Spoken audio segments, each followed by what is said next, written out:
Hey all, Dalton, welcome back to the channel. Just wanted to make a little video now that we're kind of getting to the halfway point of 2021. I wanted to sort of show my top 10 favorite pickups from this half of the year. So the first half of 2021, not all of these records were released in 2021, though a lot of them were. But I just had to pick them up in 2021. And just as we kind of got to the halfway point of the year, I kind of looked back at the at my Discogs, what I picked up this year so far. So I just wanted to sort of count down in no particular order. This is just an alphabetical order, so no, this isn't the least favorite to the favorite, but just my top 10 favorite pickups of this year for whatever reason, whether it's an album that I really like that came out this year, whether it sounds really good, if it's got a very kind of unique pressing or some interesting packaging. Any of those, they're all factors. Alright, so the first one, and again we're going in alphabetical order here, is the debut album from Black Country New Road, For the First Time. It's a British post-punk experimental rock band, but they also infused some klezmer influences with their saxophonist and the violinist. This one's really interesting because the cover is actually inverted from the normal cover that you see digitally on streaming services and things like that. It's just a white pressing.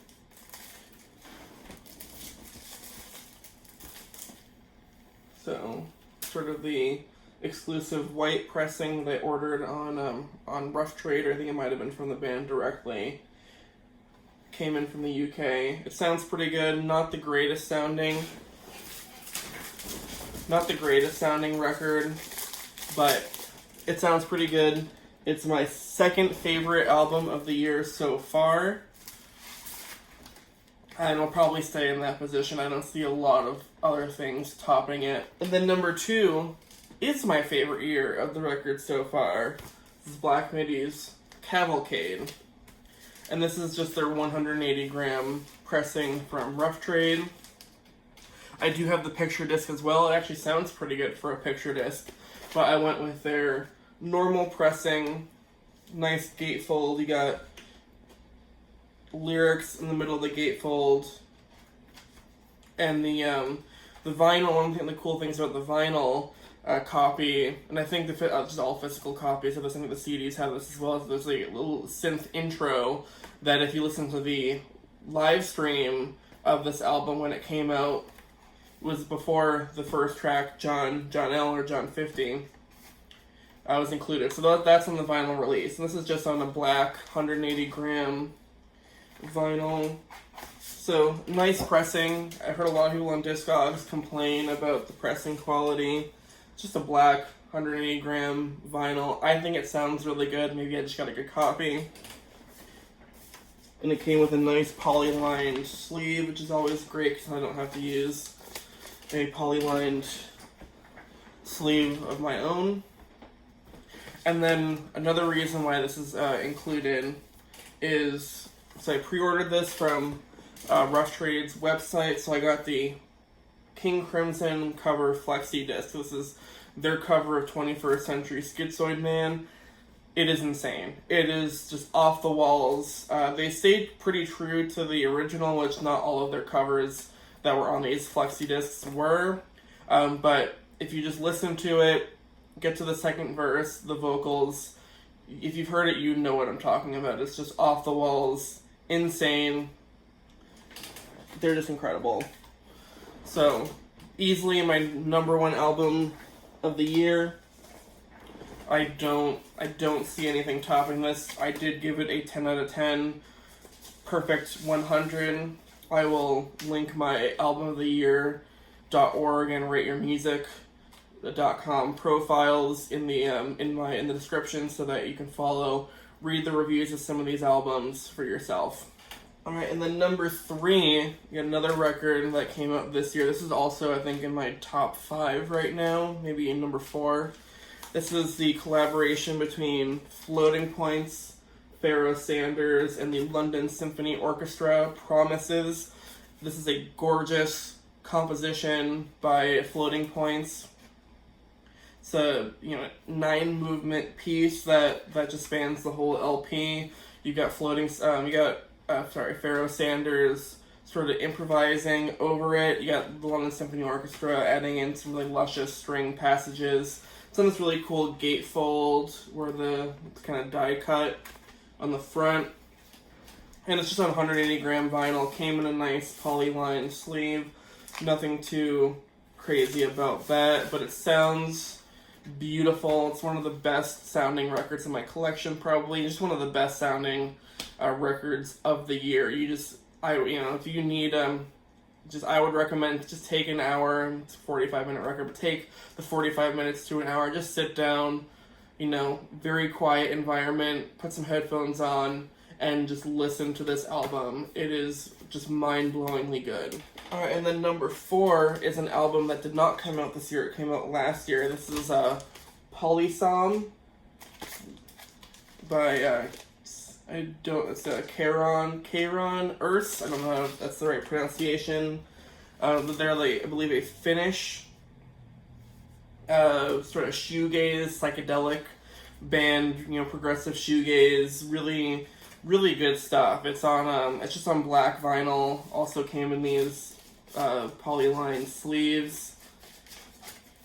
It's also pressed to 45 RPM on 2 LPs. And it's in a nice gatefold. So you got the inside of the gatefold here. Very nice. Got the credits, got the lyrics, got some nice artwork and pictures. And then again, love the artwork on this one too. You get the back cover with the track listing. And then the front. So if you like shoegaze, if you like psychedelic stuff, progressive stuff, listen to this album if you have not. It is really fantastic. And of course, because it's pressed to 45 RPM on a regular 12-inch LP, the sound is just beautiful. So I actually got this on Discogs, because obviously since it's a European band, it's hard to find this in the States. So I actually ended up finding this at a store somewhere in the US, was selling it for a decent price. I believe it was still sealed. So just immediately bought that when I had the chance. And then once I got it in the mail, cleaned it, put it on the turntable. It's beautiful. Love it. Alright, this is number 5. So this is actually a recent pickup. So a lot of you will know Too Many Records on YouTube, who has his own record label. This was, I believe, TMR 9. This is the King Gizzard and the Lizard Wizard demos, Music to Eat Bananas, and Kill Bad People 2. Really enjoyed this one. The artwork is all custom. Nice cover there. I don't forget who did the artwork. Nice back cover with the track listing. And this is on a beautiful splatter. Green with red and gold splatter. So you get the green for the lizard, the red is sort of the tongue, and then the gold is to represent the king of King Gizzard and the Lizard Wizard. So I think it's a really cool pressing. It sounds really good too. Just really glad to have this in my collection. Alright, so here's number 6. And this is actually one that just came in today. It actually came in a day early, and it's happened a couple times with Matador Records when I ordered straight from their web store, which I really appreciate when I can get it before the album actually comes out and listen to it for the first time on vinyl instead of on Apple Music. So this is Home Video by Lucy Dacus.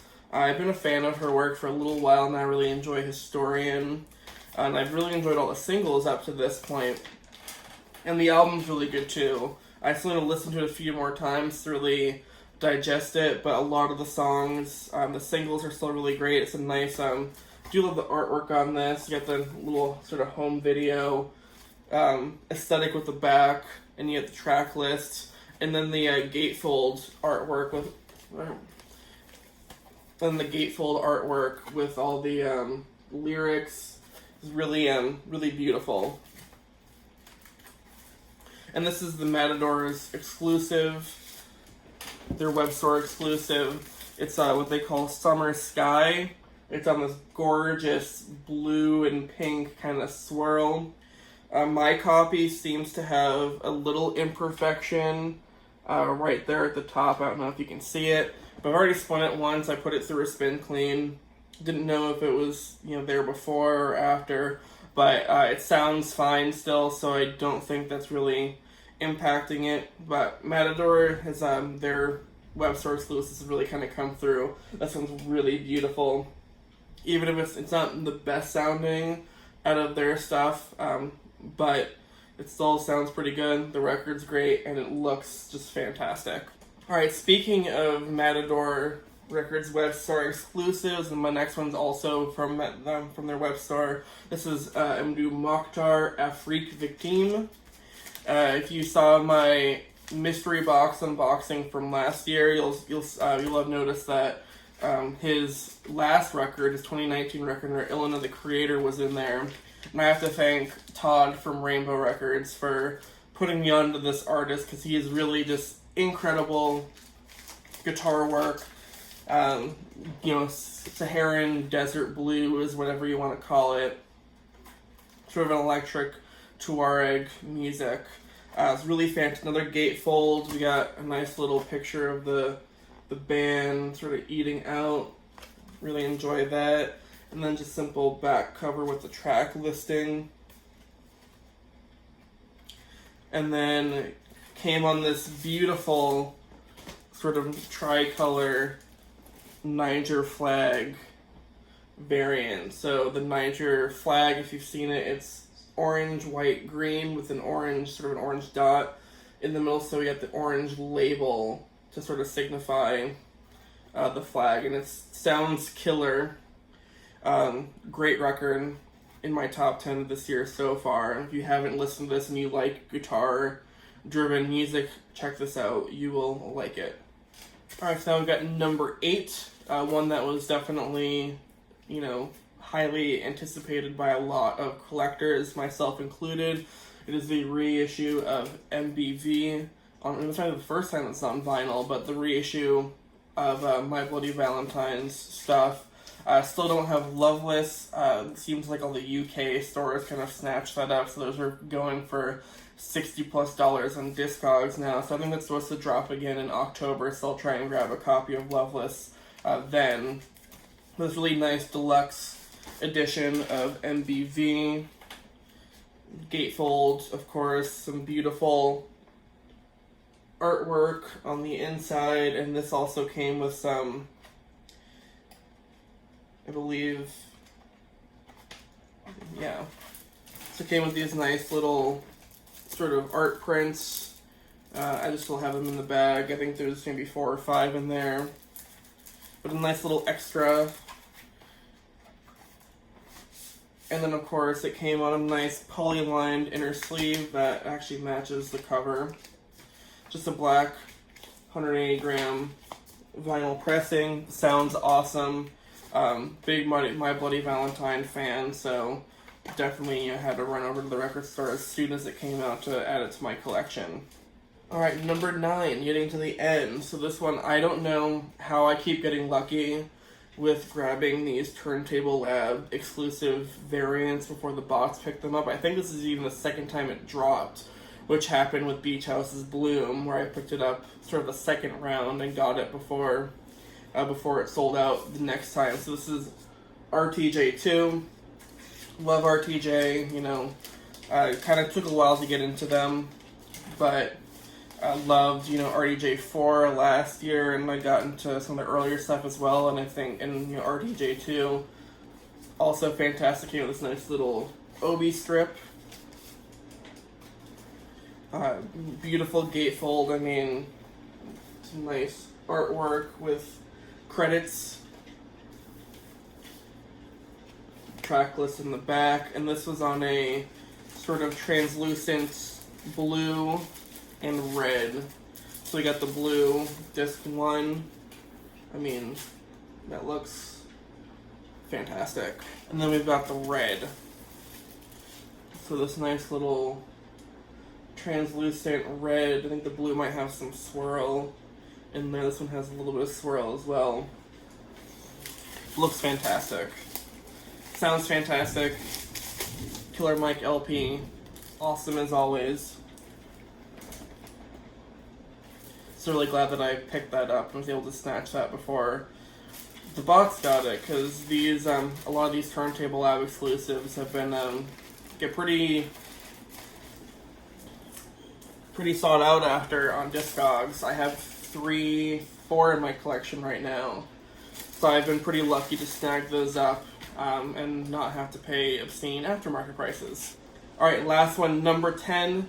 Could not go through this list without mentioning a Record Store Day release. I did limit myself to one Record Store Day release. It'd be just very easy to fill up, 6 out of the 10 spots with the 6 out of the 8 original pickups that I had.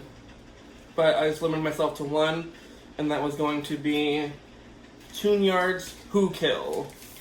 This is a fantastic album. Love this record. This is the reason why I camped out for so many hours, because I wasn't sure how many copies my store here at Grand Records was going to have, and I wanted to have it. It was only limited to 3,500, I believe. And on this gorgeous white splatter with like black, green, and pink. I mean, looks fantastic. Side B looks great too. Pretty minimal packaging besides that. I was really just kind of wanting that splatter. Sounds fantastic on the turntable. It's the first thing that I spun after I got back from Record Store Day and kind of cleaned everything. So I'm really happy with this purchase. This is my number 10, last out of all the 10. One of my favorite pickups of this year so far. So that'll be it. Let me know what you thought. Like and comment and subscribe. Let me know what your favorite pickups of this year were so far. Is there anything that I missed out on? Let me know. Keep spinning.